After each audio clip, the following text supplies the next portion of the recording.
Hey folks, so today is the official last lecture, and I believe today I'm recording on the 28th is the last day of, well, what would be our last day of class. Um, Excuse me, I have to start my morning out right with an unsponsored energy drink. Um, Monster, if you're listening, I I'm very open to an endorsement deal. All right.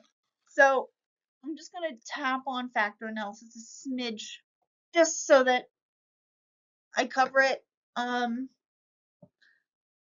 Because factor analysis is the statistical technique I use the most here. So Cattell's 16 factors. I do not know where I put the book. It might be in my office. Anyway, so here's where we get the big five, or six, depending on if you were taught by someone who was trained in Canada.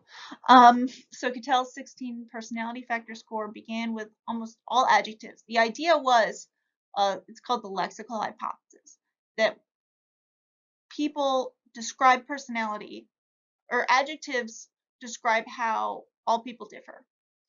And the idea is if we can identify all the adjectives that describe people and then factor analyze them, we can see if there's like a essential trait structure. And so that's what they did. And I've got giant lists. Oh, they're huge. And the initial designs analyses uh,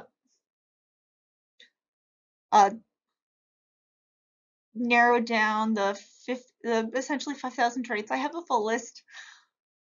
It's and like they rated them, and some of these words are like puerile. They're pretty charming. It's like every adjective you could, like they literally went through the dictionary.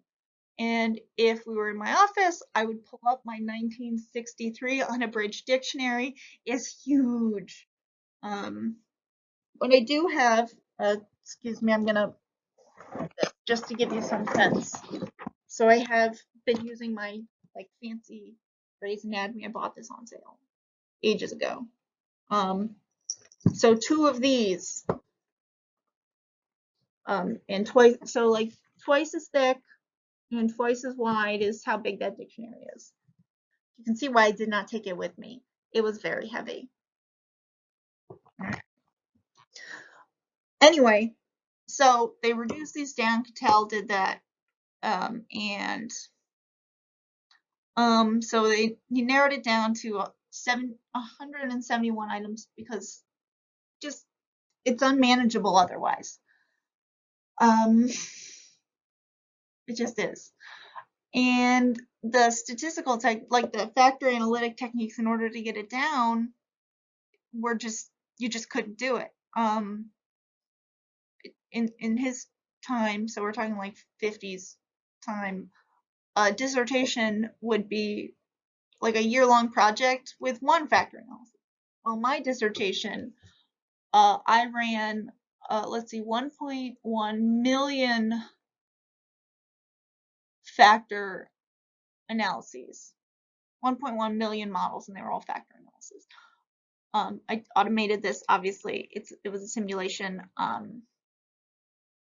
and it took about 2 weeks to run the all of, well, I lied. So 1.1 million times 3. So like 300 and, or 3 and a smidge million of how many simulations I ran, how many models I ran. I ended up trimming it down to make it more manageable. But yeah, that programming. It took longer to program it than it did to run, and it took 2 weeks to run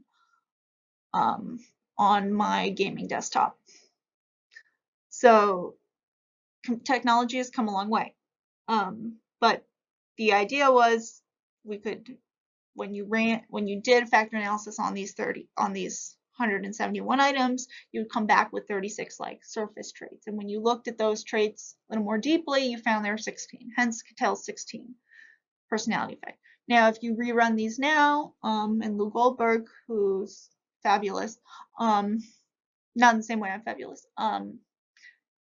He essentially went back to the 5,000 traits and did this like over and over again with lots of different factor analytic methods, different rotations, and came up with 5. But the tech was not there at the time to just do it. The factor analyses I've seen from back then used like IBM like supercomputers. And when I say supercomputers, I mean they were literally like computers the size of rooms. You may have seen these in Mad Men. That's what I'm talking about. But yeah, that's the basic idea. We've got 1 slide left, and then we're done. I'll render these and upload them, and you'll see these in about an hour.